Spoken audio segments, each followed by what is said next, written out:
My brother's girlfriend gave my schizophrenic ex-boyfriend private details about my pregnancy, and now my family's mad that I'm cutting her off after he crashed my baby shower claiming the baby is his. This story needs a lot of background to fully grasp how severe everything is, so buckle in. My ex-boyfriend Jake, 27 male, and I, 27 female, broke up a few years ago. We had been together for over 5 years and were thinking about marriage and buying a house together. In the last year of our relationship, everything fell apart. Long story short, he had a sudden psychotic episode and was placed in a mental health ward, mental health facility attached to a hospital, for his safety. Following this, his entire personality changed and he developed delusions, hallucinations, and paranoia which never went away. A large part of his paranoia revolved around me controlling people around him and thinking I was trying to make him look crazy. He also constantly accused me of cheating on him and told me many times that he hated me. He was let out of the hospital after some time and I took responsibility for him. This change in him was heartbreaking. He was eventually diagnosed with schizophrenia. I did everything I could to be there for him. I went to all of his mental health appointments and stayed up at night to make sure he didn't leave the house alone. He was prone to wandering out at night when experiencing psychosis. Things became too much for me to handle. He became angry and his paranoia about me made it impossible to help him. He didn't trust me to be close to him, but at the same time he didn't want me to leave his sight as he was convinced I was cheating. When he seemed to be doing a little better mentally, I broke up with him. I waited until I felt he would be okay on his own and helped organize for him to move back in with his parents. I was filled with guilt for that decision, but it was the right choice for me. I was struggling. For months I received no love and was used as an emotional punching bag. I did my best. He wasn't the same person anymore and his resentment for me was intense. Obviously this isn't the full breakdown of his mental health issues, as a lot of the things he went through are very personal. I never blamed him for what happened, but I needed to be happy and did what I needed to do. It was a messy breakup, but it went better than expected. We kept talking for a little while as friends. I think the entire time we kept contact he assumed we would get back together at some point. I continued helping him when I could.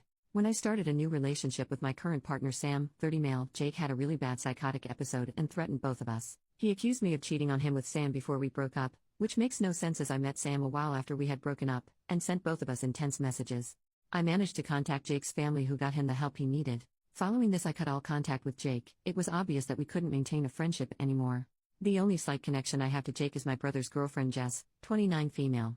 Her and Jake have been friends for years and have maintained their friendship. She knows the entire background to our relationship and never chose sides. I would say I am close with her. We have always been friendly. It always made me happy to know that Jake still had a good friend to confide in.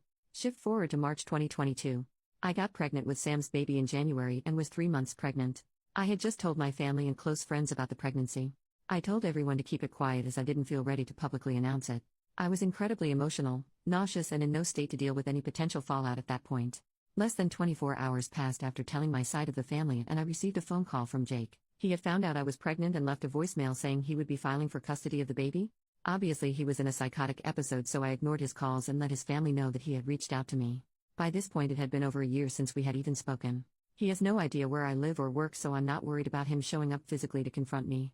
I knew the only way he could have found out would have been through Jess. I called and confronted her about it and she admitted to it. She was extremely apologetic and said she didn't think it would matter. She thought he would be fine with the news and said he deserved to know. I was upset by this, but I hadn't explicitly told her not to tell Jake, so it could have just been a mistake. Even though I told her to tell no one, I bit my tongue to keep the peace. I forgave her but made it very clear that she shouldn't tell Jake any more information about me or the baby, and she agreed it wouldn't ever happen again. I didn't hear anything from Jake for months. Last weekend was my baby shower. Sam and I had the baby shower together. It was more of a party than a traditional baby shower. We hired a function room at a bar and invited 80 people to come celebrate. We were all having a great time until I saw Jake standing at the bar, looking around. I managed to slip away without him seeing me and grabbed security to get him escorted out. The area had been roped off for us as a private function, so I simply told them he hadn't been invited.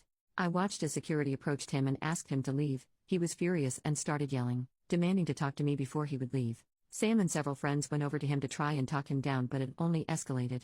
He screamed at Sam, claimed that he was the baby's real dad and that we had never really broken up. At this point I left to hide in the ladies' room until my mom came to let me know Jake was gone. He had eventually left after a little more screaming. I was mortified and we cut the baby shower short. I couldn't stop crying. It's now been a few days and I confronted Jess. She is the only person who would have possibly told him the location and time of the baby shower. I wasn't as kind on the phone with her this time. She admitted to telling him and apologized, but said how could I keep this a secret from him? I was furious and told her that she would no longer receive any news about me or the baby and that I would cut her out of my life. I'm not proud of it, but I screamed at her. I couldn't believe how irresponsible she had been. It wasn't her news to share. My brother called me after and asked me to forgive her. He knew she was wrong, but he didn't think he should also be punished for what she had done. He knew that by cutting her out, I also wouldn't be telling him any news about the baby. In part, he thought I should blame Jake for his reaction and not Jess, that she hadn't known he would show up. The damage was already done and I should let it go.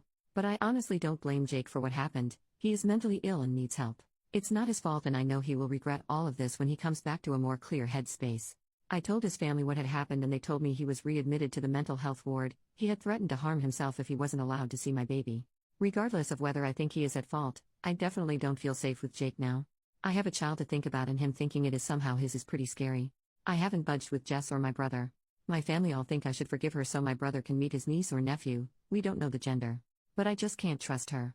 She already broke my trust once and I'm furious. I could have been hurt if Jake had confronted me at the shower. So many things could have gone wrong. I don't know what to do. I'm heartbroken that my brother may not get to meet this baby for a while. But I'm scared that she could tell Jake information about the baby that could put us in danger. My parents and other family members have all agreed not to tell Jess or my brother any information about the baby upon threat of also being cut out. I just don't know how long I can feasibly cut them out before I crack. Sam is obviously on my side with all of this. If it wasn't for him, I would be in a much worse state. Any advice would be appreciated. I'm finding it hard to stick to my guns on this and worry that news will leak to Jess from other family members. My parents were particularly hesitant to promise not to tell my brother when the baby is born. Update: after I made that post, I was overwhelmed by the response from everyone. Thank you for all of the amazing advice I received. It definitely put everything into perspective for me and made me take things more seriously. Decided I should post an update as I received a lot of messages asking what had happened.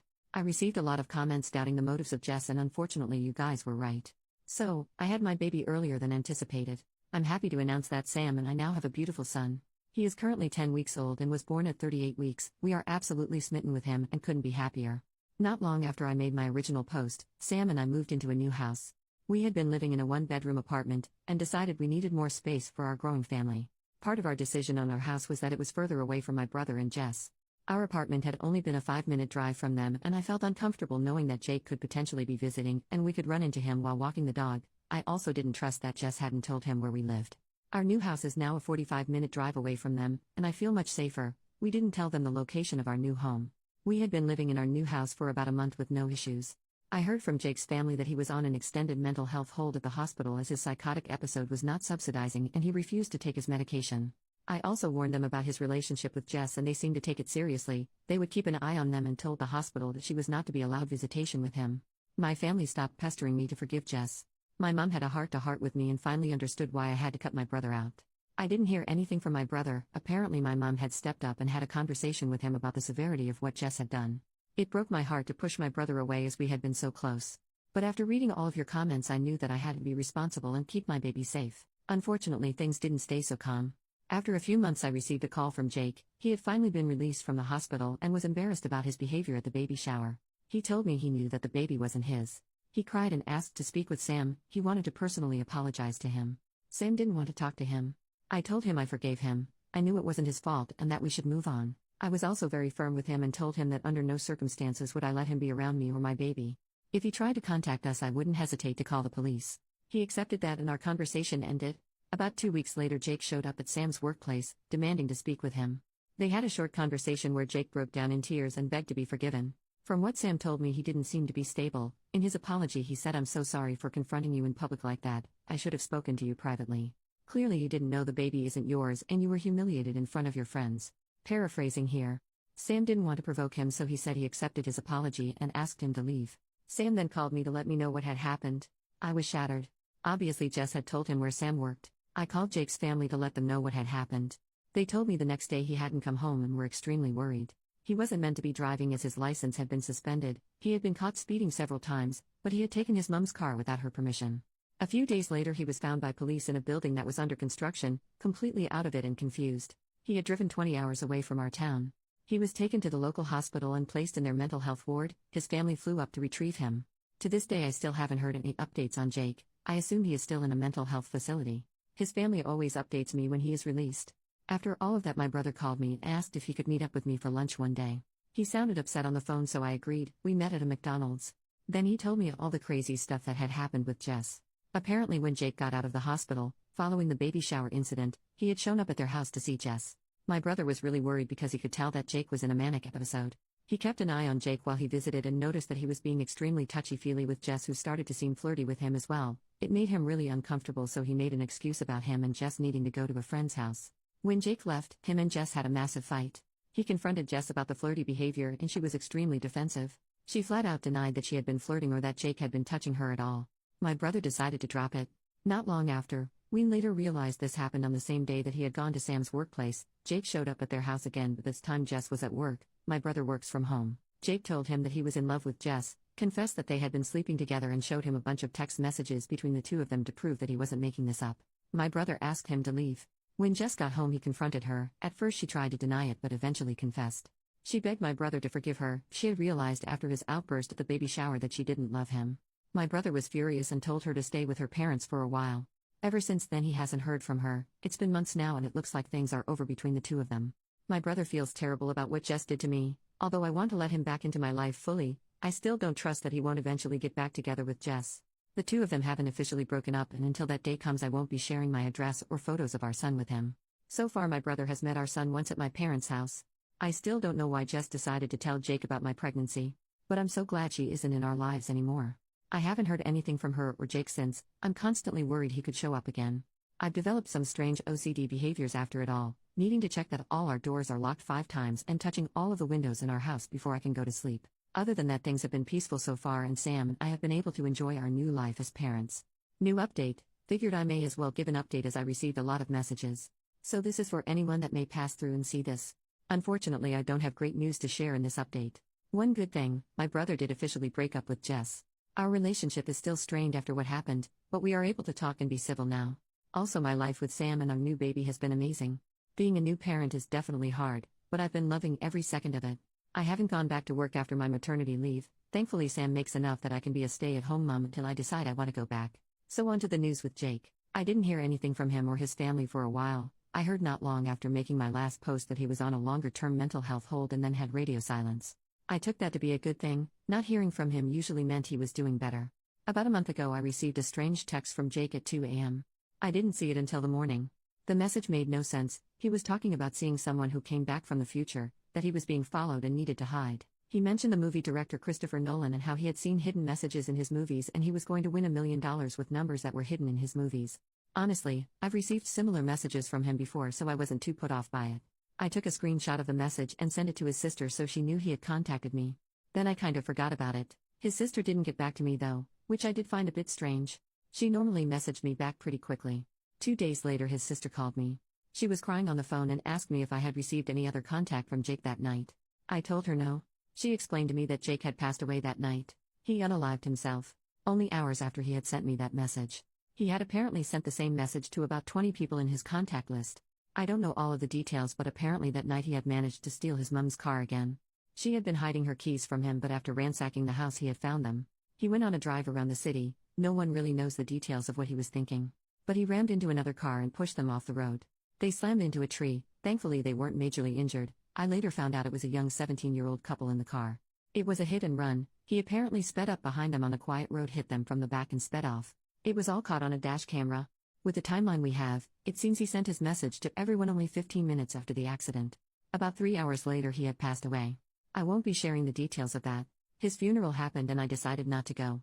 With my complicated relationship with Jake, it just didn't feel right to me. One weird thing, Jess went to the funeral. I only know because she took a selfie crying at the funeral and posted it on Instagram with a caption preaching that we need to do more about mental health and supporting people. I was disgusted. It was incredibly hard to hear what had happened. I'm still processing it all. I feel guilty to admit this, but I also feel a sense of relief that my family doesn't need to be worried anymore. I do miss him though. I think I already grieved him when he changed in our relationship. It's hard to know he is physically gone. I can't even imagine what his family must be feeling. It's difficult for everyone involved. I'm so sad that it came to this. Obviously we all hoped he would make a recovery, that one day his psychosis and mania would just disappear completely. He was a good person, just a person that was impacted by mental health problems. I wish there had been a better outcome to all of this.